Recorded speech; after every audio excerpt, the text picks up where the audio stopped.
buenos días. Bienvenidos a su noticiero Unimilitar. El día de hoy vamos a trabajar una magnífica obra. ¿Cuál obra es? El Príncipe, de Nicolás Maquiavelo. La emisión de hoy va a estar dividida en dos partes. La primera parte es una parte biográfica y temas generales del escrito. Y la segunda parte va a ser un resumen capítulo por capítulo de manera esencial. Por supuesto, todo esto con personas especializadas y conocedoras del tema. Primera parte, corre video. Bueno, buenas noches. Mi nombre es Daniel Sandoval. Vamos a hablar un poco de lo que fue la vida de Nicolás Maquiavelo. Vamos a hablar un poco de la biografía de él. Nicolás Maquiavelo fue un pensador político y estadista italiano. Él nace en Florencia el 3 de mayo de 1469 y muere el 22 de junio de 1527, en Florencia también. Él fue una persona que desde muy pequeño era muy virtuoso. Logra dominar el idioma latín a los 10 años. Proviene de una familia noble que es de escasos recursos económicos. Se casa con la mujer María Corsino en 1502, con quien tiene varios hijos. Eh, a Nicolás Maquiavelo se le conoció por sus diferentes cargos públicos que alcanzó a manejar, y dentro de estos cargos, como en la Segunda Cancillería de Florencia, llevó varias misiones diplomáticas que lo pusieron en contacto con la corte papal, la corte francesa y el emperador Maximiliano I.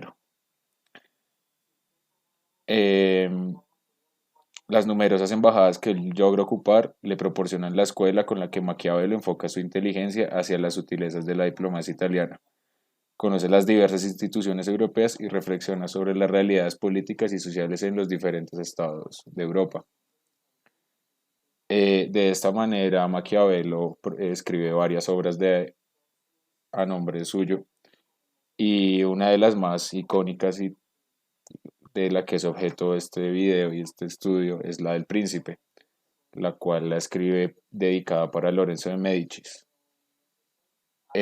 También escribe El arte de la guerra, La vida de Costrucio Castracani, La historia de Florencia, que la compone en 8 volúmenes.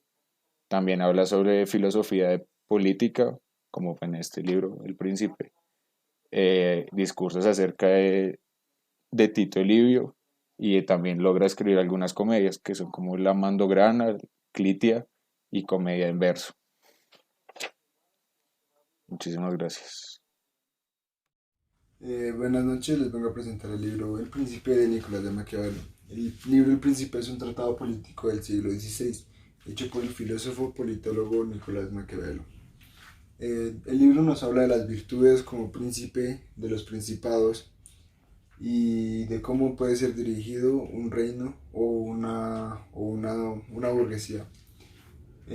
También nos habla, primero el libro va dirigido hacia Lorenzo Medici, de Italia. El libro habla sobre cómo ser príncipe con casos reales. Él nos expone diferentes ejemplos de la historia y del transcurso en el tiempo. También nos habla de cómo se es príncipe y cómo se logra ser un buen príncipe, y de cómo se dirige un pueblo frente a casos reales, frente a situaciones que en la época y digamos en el tiempo actual aún se pueden vivir, como lo pueden ser luchas entre pueblos, golpes de Estado y todo eso. Entonces él nos habla de cómo es una utopía de un gran gobierno y de una forma perfecta de gobernar. Sigo con ustedes. Para finalizar la primera parte del video, voy a dar mi punto de vista acerca de este escrito. Generalmente, la obra de Nicolás Maquiavelo intenta desnudar la naturaleza de las personas, del ser. ¿Qué quiere decir esto? Que existe un bien y un mal en las personas. ¿Cómo debemos defendernos? Y además de esto, las intenciones que tienen las personas cuando nosotros llegamos al poder. Les voy a hablar de 3 puntos de vista. El primer punto, Nicolás de Maquiavelo nos plantea que debemos aprender a ser malos, porque en una sociedad que está llena de tantas personas malas por naturaleza, el bueno siempre perderá. Primero. Segunda parte, cito: si vale más ser amado que temido, o temido que amado, nada mejor que ser ambas a la vez. pero puesto que es muy difícil obtener las dos, siempre faltará una. Por eso, declaro que es mejor ser temido que amado. ¿Qué quiere decir esto? Nicolás de Maquiavelo plantea dos puntos. El primero es que el hombre se le hace más fácil ofender a la persona que lo ama, ya que esto es un sentimiento de gratitud, y que le es muy fácil romper al hombre este sentimiento de gratitud para beneficio propio. Y el miedo o el temor es el sentimiento del miedo al castigo, que jamás será exento del ser. Y tercer punto para citar: el príncipe debe escoger buenos consejeros y evitar los aduladores. Este punto es sencillo, en el cual Nicolás de Maquiavelo expresa que si usted quiere ser un buen líder, tiene que rodearse de gente más importante, más inteligente, más estratega, para hacer de su éxito mucho más grande. Listo, ese fue mi punto de vista. Ahora nos vamos con la segunda parte del video, donde vamos a tratar capítulo por capítulo información esencial que no se nos puede pasar del libro Nicolás de Maquiavelo, El Príncipe. Corre video. Buenas noches a todos, mi nombre es Daniel Chitiva y voy a comentarles sobre los primeros 5 capítulos del libro El Príncipe. Bueno, el capítulo primero del libro El Príncipe habla de las clases de principados que existen. A diferencia de Aristóteles, Maquiavelo plantea que existen solo dos tipos de Estado, la república y la monarquía. Para él cualquier otro tipo de Estado, cualquier otro tipo de sistema político es ineficiente, es deficiente, porque al final de cuentas cualquier sistema político va a convertirse o en una monarquía o en una república. También, digámoslo, en este libro él no se enfoca mucho en la república, él se enfoca más en la monarquía, porque dice que para eso hay otros libros. Entonces comienza explicándonos cuáles son los medios de adquirir un estado así, y son dos: por medio de la herencia, del linaje, y por medio de la fuerza, con la conquista. Y entonces así comienza el segundo capítulo, que habla de los principados hereditarios. Él comienza explicando que es mucho más fácil gobernar un estado que ha sido heredado, porque lo único que tiene que hacer es respetar las costumbres y las leyes del príncipe anterior. Lo único que tiene que hacer como tal el nuevo príncipe es aportarle a la sociedad lo que él crea conveniente. También dice que es difícil perder un estado así. Sin embargo, si esto llega a pasar, que es por medio de la fuerza, el príncipe solo tiene que esperar un bache para que el conquistador pierda de nuevo lo que conquistó y el príncipe pueda recuperar su gobierno. En ese sentido comienza el capítulo 3, que se titula de los principados mixtos. Un principado mixto es un gobierno nuevo que se anexa a uno antiguo, que por lo general suele ser por la fuerza. Entonces, un conquistador se vale de muchos medios para conquistar ese estado, ya sea por la fuerza, pero también pueden ser sobornando a los mismos varones del príncipe o al pueblo, argumentando que el gobierno va a mejorar, que va a ser distinto, pero esto por lo general no suele ser así. Entonces, cuando ese conquistador llega al poder, simplemente no puede cumplir con las expectativas de los aliados que tenían. Entonces se vuelven enemigos de ese estado. Y bueno, con el fin de conservar ese estado, él tiene que de decir qué hacer con su ciudad. Sin embargo, pues el rey es el máximo jefe como tal de Francia. El reino de Darío era un reino como el turco.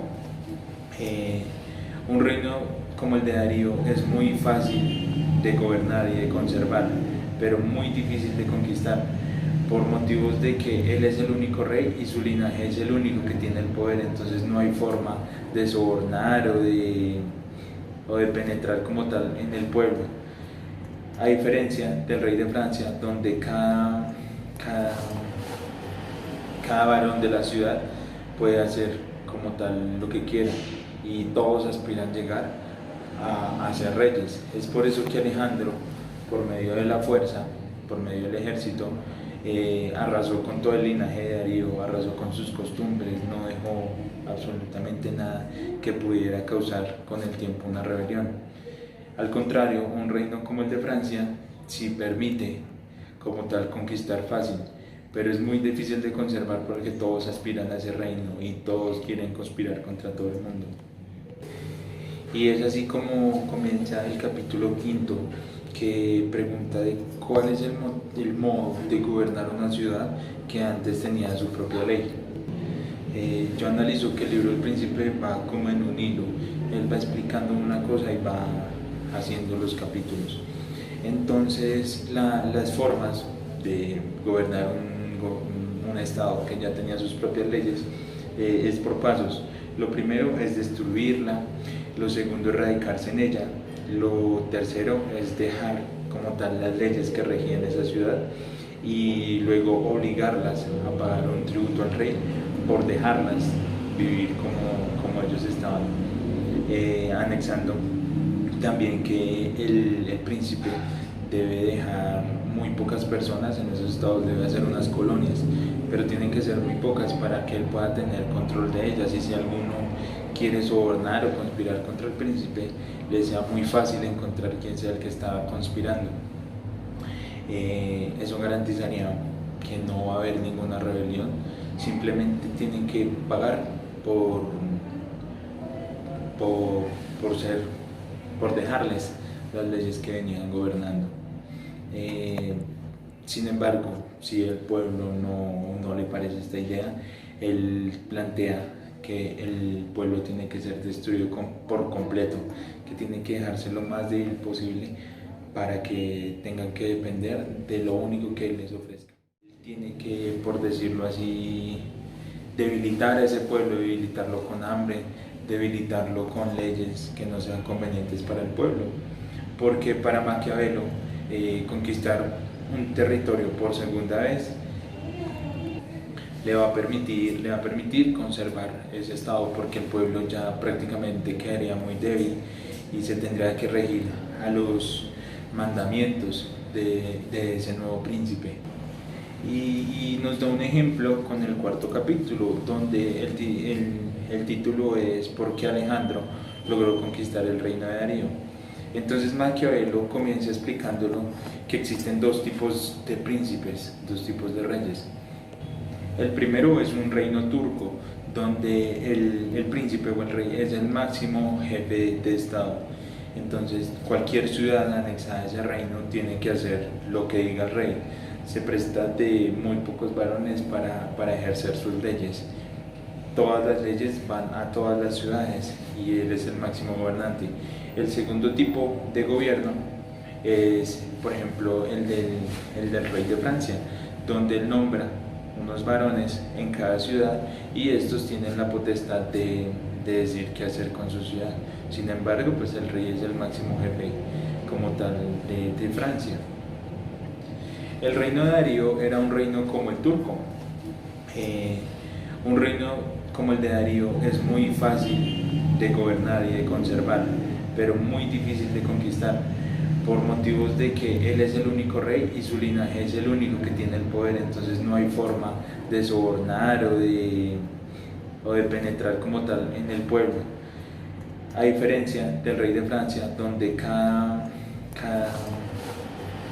varón de la ciudad puede hacer como tal lo que quiera y todos aspiran a llegar a ser reyes. Es por eso que Alejandro, por medio de la fuerza, por medio del ejército, arrasó con todo el linaje de Darío, arrasó con sus costumbres, no dejó absolutamente nada que pudiera causar con el tiempo una rebelión. Al contrario, un reino como el de Francia sí permite como tal conquistar fácil, pero es muy difícil de conservar porque todos aspiran a ese reino y todos quieren conspirar contra todo el mundo. Y es así como comienza el capítulo 5, que pregunta de cuál es el modo de gobernar una ciudad que antes tenía su propia ley. Yo analizo que el libro del Príncipe va como en un hilo, él va explicando una cosa y va haciendo. Buenas noches, yo les voy a explicar sobre las formas de adquirir los principados que Nicolás de Maquiavelo nos explica del capítulo 6 al capítulo 10 del libro. El capítulo 6 nos habla acerca de los principados nuevos que se adquieren por armas propias y talento personal. Esto quiere decir príncipes nuevos, virtuosos y talentosos. Estos principados se adquieren con dificultades, pero se mantienen fácilmente. Las dificultades se presentan por la implantación de nuevas leyes y nuevas costumbres al pueblo. Algunos ejemplos que él nos muestra de príncipes que consiguieron el principado por virtud y no al azar son Moisés, que fue admirado por la gracia que lo hacía digno de hablar con Dios. También están Ciro, Rómulo y Teseo, que fundaron y adquirieron estados. También nos habla que cuando el pueblo deja de creer, la manera de volverlos a hacer creer en las leyes o en el príncipe es la violencia. Luego nos habla en el capítulo 7 de los principados nuevos que se adquieren con armas y fortuna de otros. Esto quiere decir que el príncipe adquiere un estado u otro se lo concede por voluntad, dinero o corrupción. Compran o reciben un estado. Un ejemplo que nos da libros en Grecia, Darío lo hizo para cuidar y conservar las ciudades, conservar su seguridad y conservar su gloria. La adquisición de este principado es sencilla, pero mantenerlo ya se dificulta. ¿Por qué? Porque estos príncipes se mantienen por voluntad y por fortuna, pero eso no dura mucho porque no tienen la virtud ni el talento para mandar. Nos explican dos ejemplos comparativos, que está el de Francisco Forza, que él tenía un gran talento y los medios, lo que lo hizo ser duque de Milán. Mientras que habla de César Borgia, llamado Duque Valentino, que adquirió el estado por la fortuna de su padre y lo perdió. Continuamos con el capítulo 8, que son los que llegaron al principado mediante crímenes. Entonces, son los príncipes que llegan al poder mediante delitos, además tienen la virtud y la fortuna. Un ejemplo es Siciliano, que fue el rey de Siracusa, llevó una conducta reprochable, quiso ser príncipe, pero quiso conseguirlo bajo la violencia. En este capítulo también nos habla sobre las crueldades, que se clasifican en dos: las bien empleadas y las mal empleadas. Entonces, las bien empleadas son las que son utilizadas simplemente con una necesidad, que es conseguir el éxito. Estas se hacen hasta determinado tiempo y de ahí en adelante se empiezan a dar como recompensas o se cambian por bienes para que los súbditos olviden las ofensas que se les hicieron. Están las mal usadas, que por el contrario van creciendo a medida del tiempo. El capítulo 9 nos habla sobre el principado civil. Entonces, el principado civil el príncipe es elegido por el pueblo o por los nobles. Cuando es elegido por los nobles, es porque estos implantan el principado cuando comprueban que no pueden resistir al pueblo. Entonces concentran la autoridad en uno de ellos y lo hacen príncipe para poder cumplir sus caprichos más que todo. Mantener este principado escogido por los nobles es un poco difícil porque como es uno de ellos no hay como una autoridad y todos quieren empezar a controlar. Mientras que el pueblo es elegido cuando comprueban que no pueden resistir a los grandes o a los nobles y ceden su autoridad a uno solo para que los represente. Es más fácil mantener el principado mediante este método, ya que es una sola autoridad.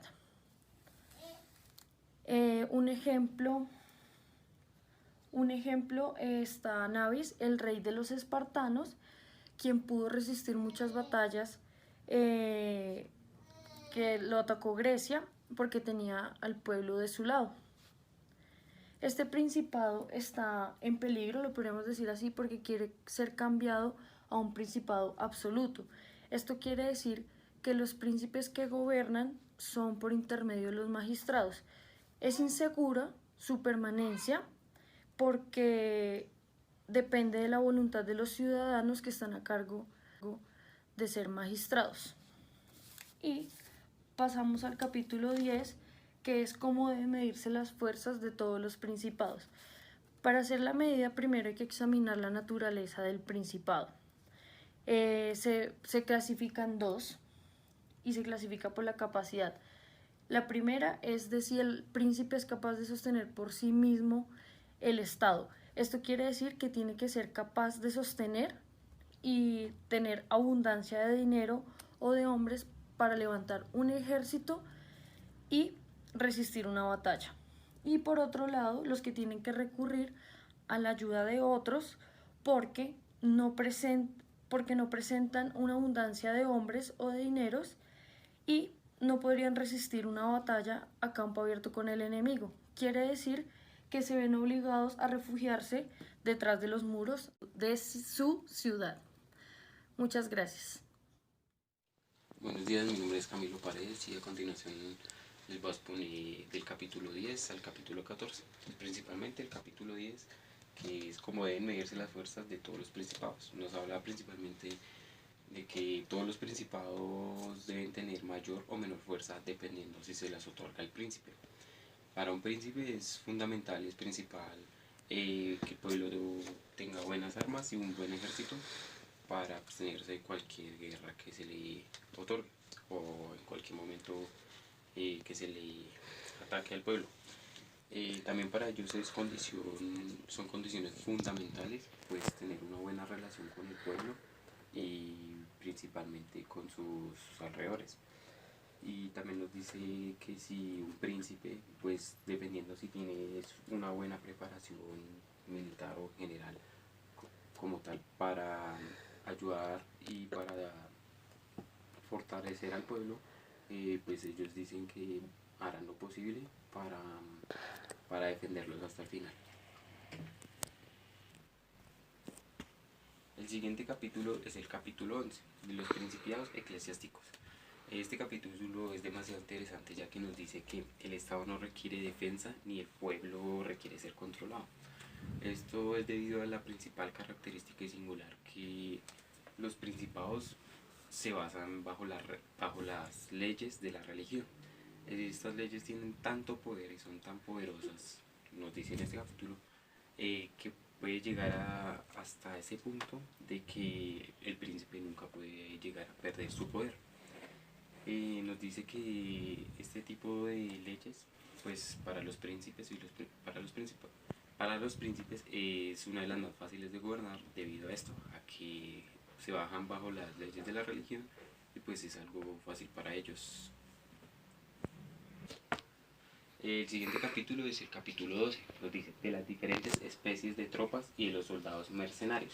En este capítulo es necesario para el príncipe tener buenas leyes, pero para tener buenas leyes solo puede tenerlas si tiene buenas armas. Nos habla principalmente de que la principal ocupación de un príncipe debe ser enfocada en el ejército, debido a que si el ejército tiene, pues hay diferentes tipos de ejércitos, el propio y el ajeno. En estos casos pues hay ejércitos ajenos en el cual ellos se comparten, pero para ellos es principal y fundamental tener un ejército propio de ellos, que sea del pueblo, ya que en este capítulo nos habla de que si el ejército de él gana una batalla va a ser como si no lo hubiera ganado para ellos, porque sería con un pueblo, con un ejército ajeno, y pues este ejército ajeno normalmente no lucha como debe ser, como si estuviera luchando por el pueblo de él, sino ellos normalmente luchan por dinero, por tener, en la mayoría de los casos no tienen intereses de morir. Entonces esto es lo que nos dice principalmente este capítulo, que nos habla de los diferentes tipos de ejércitos y que los príncipes, ¿cómo decirlo?, prefieren tener su propio ejército para que así las batallas y las guerras sean ganadas por la soberanía del pueblo y pues que el príncipe tenga un papel fundamental. El siguiente capítulo es el capítulo 13, dice, de los soldados auxiliares mixtos y propios. Este capítulo es parecido de singular al capítulo anterior. Nos habla principalmente de los soldados auxiliares. ¿Quiénes son los soldados auxiliares? Son aquellos que ayudan a un príncipe, pero pertenecen a otro. Digo que este capítulo es parecido al otro, ya que también nos habla de el ejército que es ajeno o propio o mixto.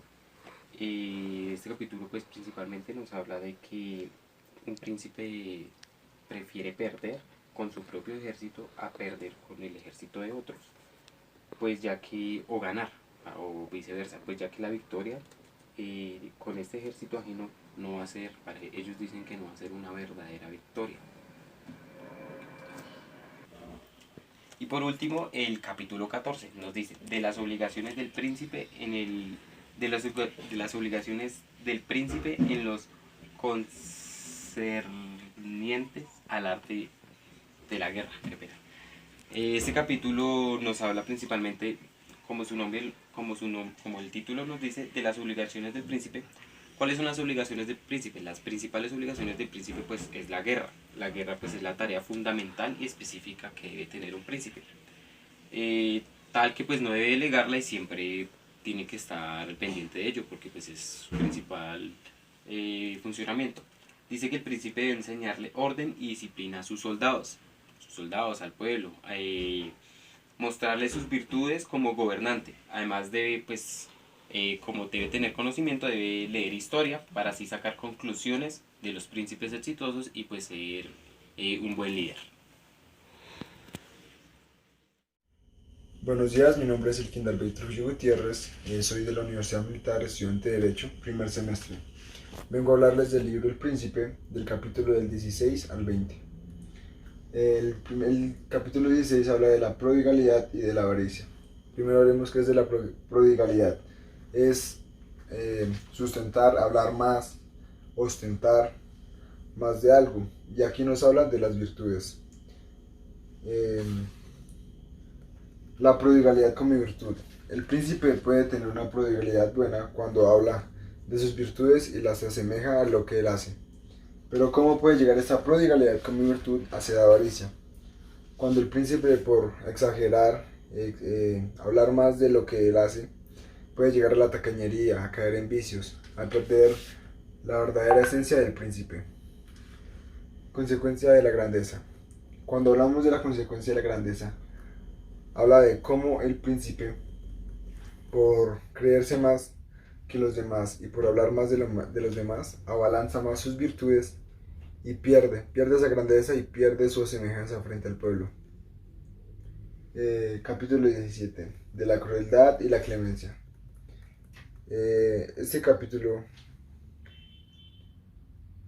nos habla de que cómo es justificado algunos actos para asemejar un bien común.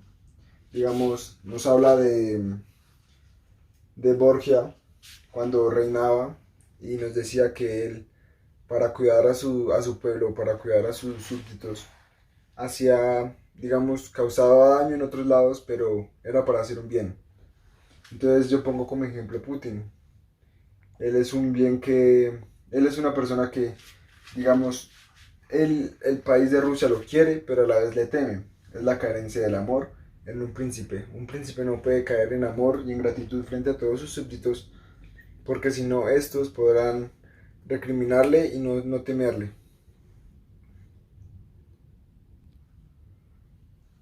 Capítulo 18. ¿De qué modo los príncipes deben cumplir sus promesas? La faceta del príncipe. El libro y Maquiavelo nos habla de facetas de que el príncipe tiene que cumplir, de que cómo puede ser hombre y bestia a la vez. Hombre para integrar sus leyes y bestia para comandar y no dejarse dominar de vicios de las demás personas y de los demás reinos. Como bestia él debe dominar, él debe atacar a otros reinos, él debe procurar que su reino sea sea el espectáculo de todo un conmemorado. Nos habla del zorro y del león. Cuando habla del zorro y del león, habla de la astucia del zorro para escaparse de las cosas y de cómo el león es capaz de atacarlas. Entonces él habla de esas dos virtudes que tienen estos dos animales y busca que el príncipe pueda tenerlas y con estas virtudes pueda lograr ser un gran príncipe. Tenerlas y practicarlas, de lo que le estoy hablando.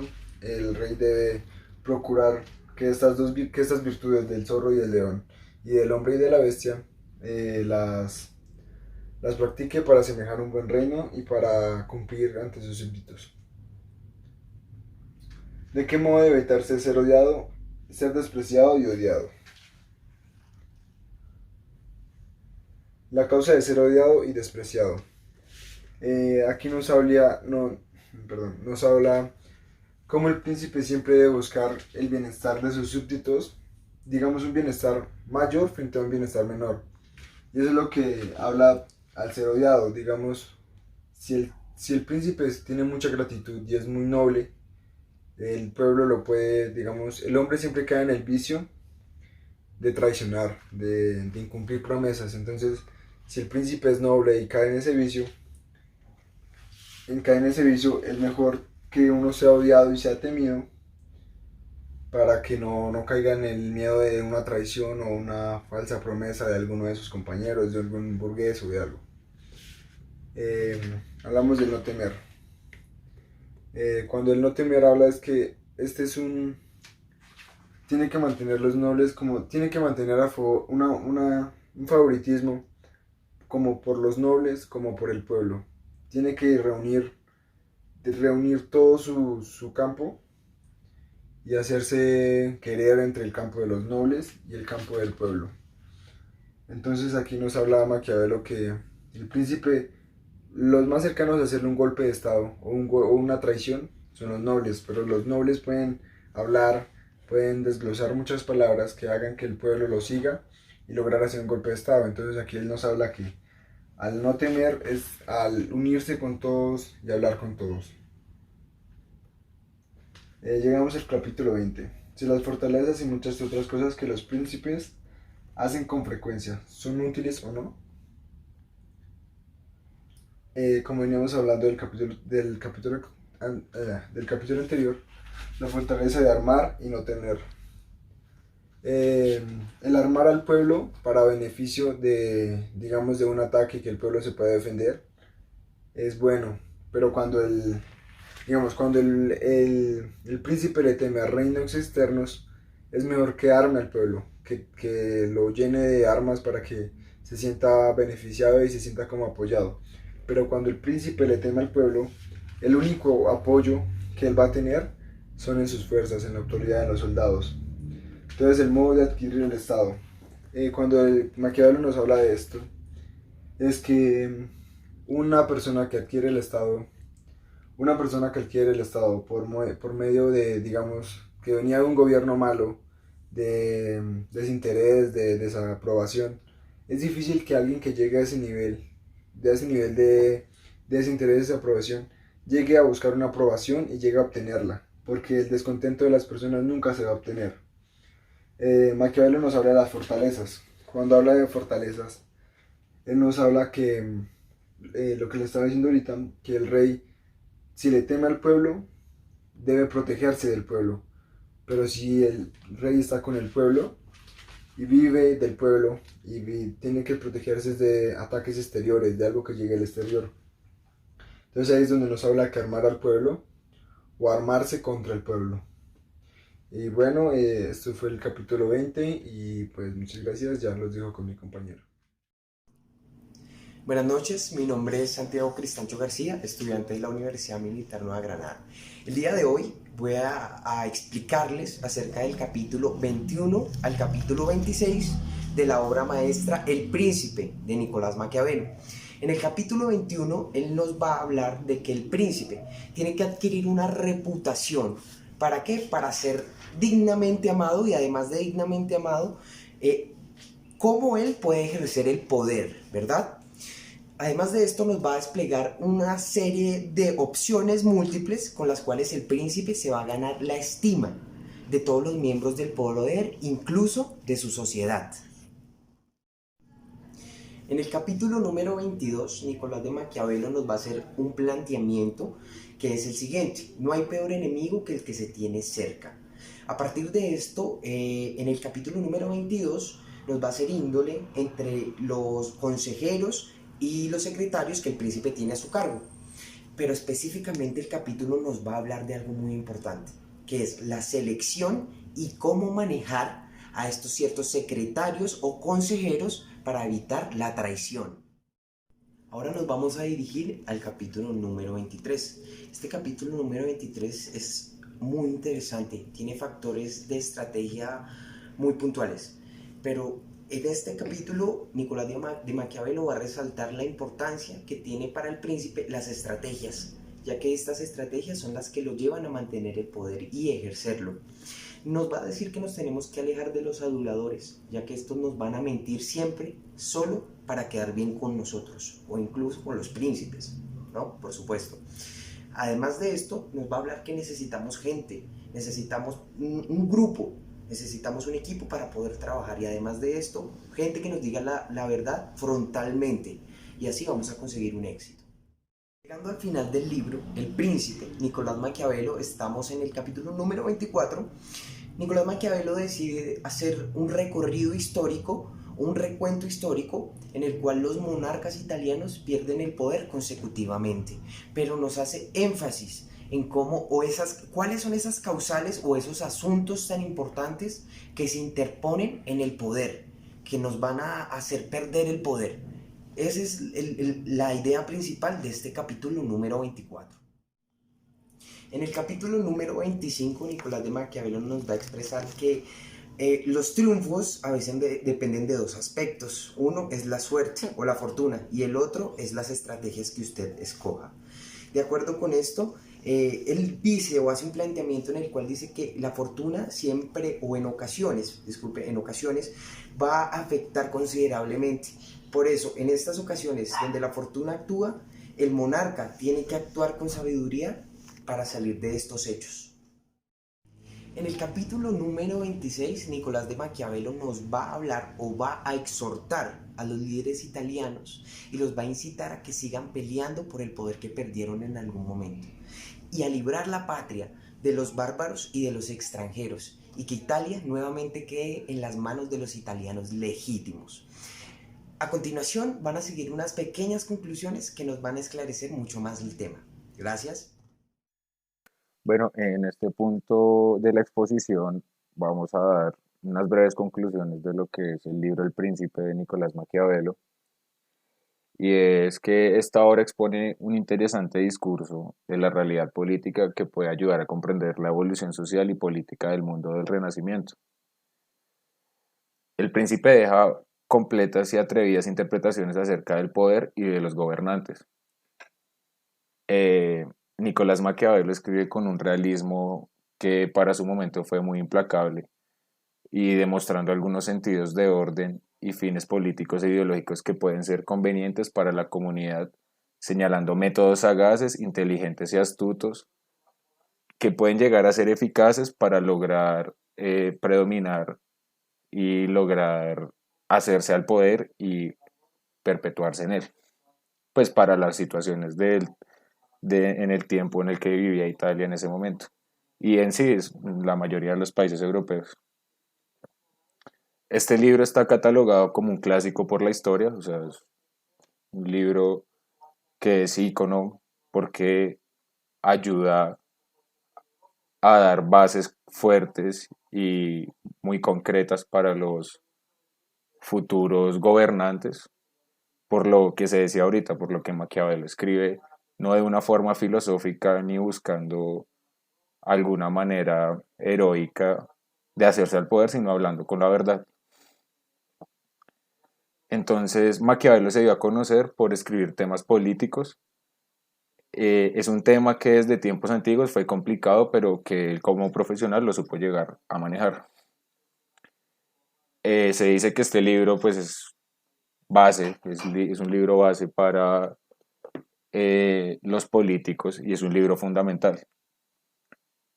Es un libro que fue un hito, y no por el hecho de que lo haya escrito Maquiavelo, sino porque la misma historia no nos miente, la misma historia nos habla de cómo se tuvieron que manejar las cosas en en ciertos momentos de la historia. Y lo que y lo que dice Maquiavelo, lo que llega a analizar Maquiavelo, es que un buen gobierno es aquel que se maneja con inteligencia y con paciencia. Y nada es mejor que siguiendo los pasos de este libro. Este libro se ha llegado a entender más que todo como un manual de instrucciones para la gente que quiere gobernar, para los que se quieren hacer al poder, y es indispensable.